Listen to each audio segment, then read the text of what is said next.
Good morning, good afternoon, good evening, whatever time you find yourself watching this video. I pray that you are having a blessed day. Welcome back to Jesus in the Center. My name is Ebony, and we are going to be going through days 41 and 42 of our Bible in a Year reading plan, which are our catch-up days. So today we are just going to do a brief recap of what we've covered so far in the book of Numbers and an introduction into Deuteronomy. All right. So the book of Numbers so far has been full of action. We see the discipline that the Israelites have to go to because of their refusal to enter into the promised land. So they have to wander for 40 years in the wilderness. And God says that no one that was in that generation will enter into the promised land. So they end up wandering for 40 years because 40 days was how long the spies were wandering around and spying out the promised land. So they were not allowed to enter into the promised land. They had to wander for 40 years. During that time, we see the people rebelling against Moses, complaining about having to wander, wishing had gone back to Egypt. And they were punished several times for their disobedience and for their rebellion against Moses and Aaron. We see the rebellion of Korah, where Korah and his co-conspirators are swallowed up in the earth for rebelling against Moses and challenging Moses and God's call of Moses.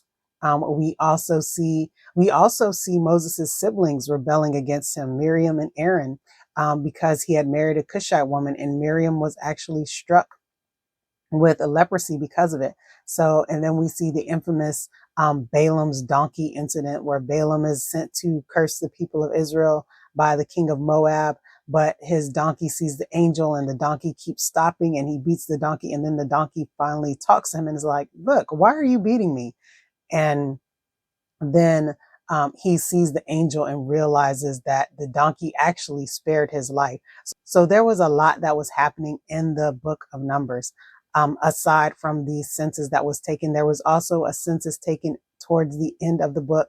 And so at this point where we're at in the reading, everyone has passed away except for Caleb, Joshua, and Moses at this point in the reading in the book of Numbers. So I did want to kind of discuss one of the reflection questions because I thought it was a great question to kind of think about based on this reading.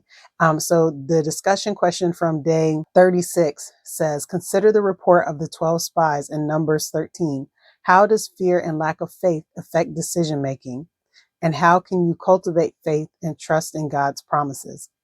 And fear and lack of faith will cause us to disobey God, to not do the things that he calls us to do. And in our disobedience, we can miss out, like the people of Israel, they missed out on the promised land because of their disobedience, because the 10 spies put fear in the community's heart that they couldn't go and take over this land, even though their God traveled with them and had done miraculous things, and they had seen God do all these miracles, signs, and wonders. But instead they let those 10 spies dissuade them, while Joshua and Caleb were saying, no, we can go in, we can take this. Our God is with us. He's going to allow us to conquer the land. So when we let fear come in, then it can cause us to disobey God and to not follow the path that he has for us. But what the Israelites should have done, which is the answer to the second question, was how can you cultivate faith and trust in God's promises? What they should have done was look back at what God had done for them.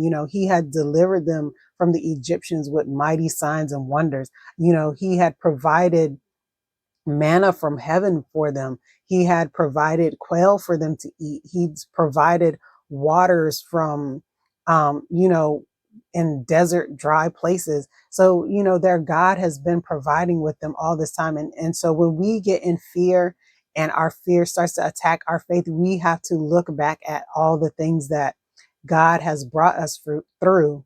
And that will strengthen our faith and encourage us to keep moving forward in the things that God has called us to do, because we know that he's with us. We know that he is for us. So I thought that was a really great reflection question from day 36.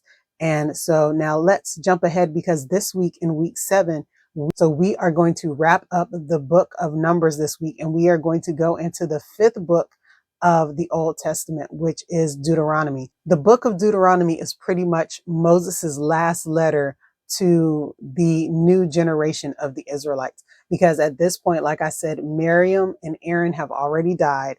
All the other Israelites from the previous generation that came out of Egypt, they have all passed away. And so now Moses is getting ready to die because he's not going into the promised land. Remember, because he disobeyed God and he struck the rock instead of speaking to the rock.